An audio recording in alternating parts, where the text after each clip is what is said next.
Ambassador Kim Sook has been in the South Korean diplomatic service since 1978. He became South Korea's permanent representative to the United Nations in 2011, and he was also the president of the UN Security Council in February 2014. Currently, he serves as the executive director of the Ban Ki-moon Foundation for a Better Future. As part of YONSEI's Center for International Studies lecture series, NOVAsia magazine sat down with Ambassador Sook to ask questions regarding multilateralism and security. So in terms of the Russia-Ukraine war, how does the war affect the projection of multilateralism as well as NATO's role for future discussions? Multilateralism, by implication, is about communication, dialogue, in the spirit of cooperation for the purpose of mutual understanding for the international affairs. It's among nations. But the world is floating right now in the sea of conflict and confrontation. Regarding this Ukrainian war, this infringed international order under multilateralism. In general, I think the relationship among nations can be characterized in three ways: cooperation, competition, and confrontation. 3 C's. Well, the desirable formula, I would say, is of course to promote the cooperation, collaboration, and sometimes fair and transparent competition. First, in terms of Ukrainian war, Russia invaded. This means in a broad daylight of 21st century, invasion war can happen. War is strictly prohibited by the UN Charter as well as all international laws and rules. This is a bad precedence in broad daylight of 21st century. And second, this is a war between values: democracy, liberalism on the one hand, and autocracy, revisionist views on the other side. This war by value is very important in terms of its implication for the future, for the next 7, 8 decades for our generations to come. And third, we have lowered nuclear threshold very dangerously. President Putin has stated publicly that he can use the nuclear weapons as well. This is a very serious implication, and it hinders the value of nuclear non-proliferation so promoted for the last 5 decades since 1970s. Because the United Nations is an embodiment of multilateral ties around the global community, do you believe that the assumption of Russia's UN membership, especially their presidency of the Security Council, undermines the UN system? Russia has inherited their UN membership from Soviet Union. Soviet Union is one of the founding members of the United Nations. Their presidency of the Security Council and their membership in general at the General Assembly was undermined, actually. In February, General Assembly adopted non-binding resolution to oppose the invasion of Russia into Ukraine.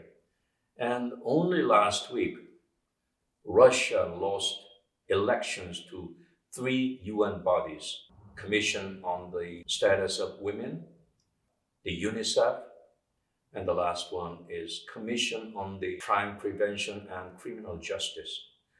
Russia lost their membership of these bodies to Romania, Czechoslovakia, Armenia.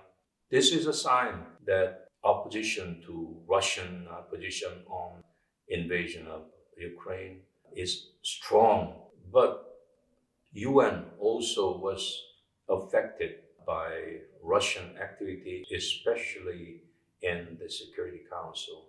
They have blocked several resolutions regarding Ukrainian affairs.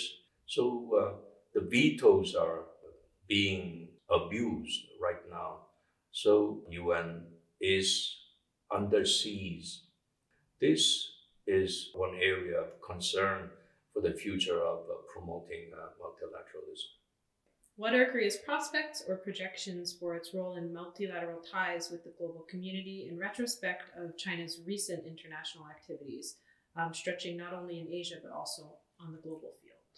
Korea's promoting multilateralism is not confined to their relationship with China or a specific country. This is a general thesis.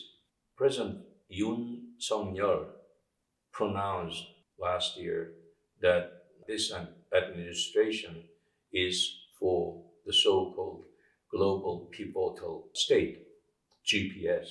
To achieve this goal, Korea needs to promote some sort of multilateralism in a specific way.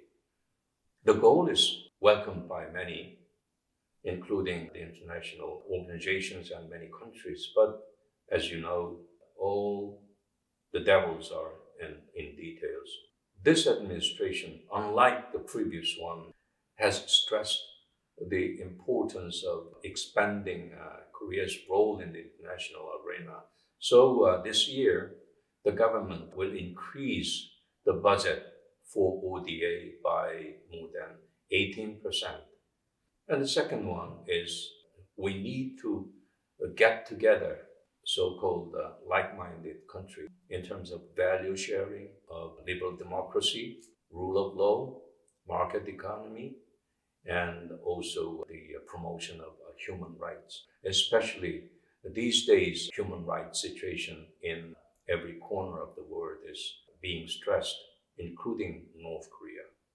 So I would say we need to stand up and raise our voice to defend the universal values like human rights issues as well. And regarding our relationship with China, geopolitically, it's a destiny that we live together with neighboring countries, including China, Japan, Russia.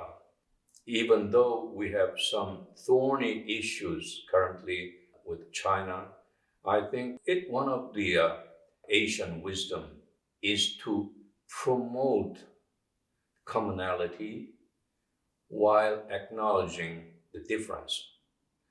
I think there are many things to promote in terms of promoting commonality between Korea and China, especially on trade and exchange of people and of culture, raising the awareness of each other and promoting mutual understanding.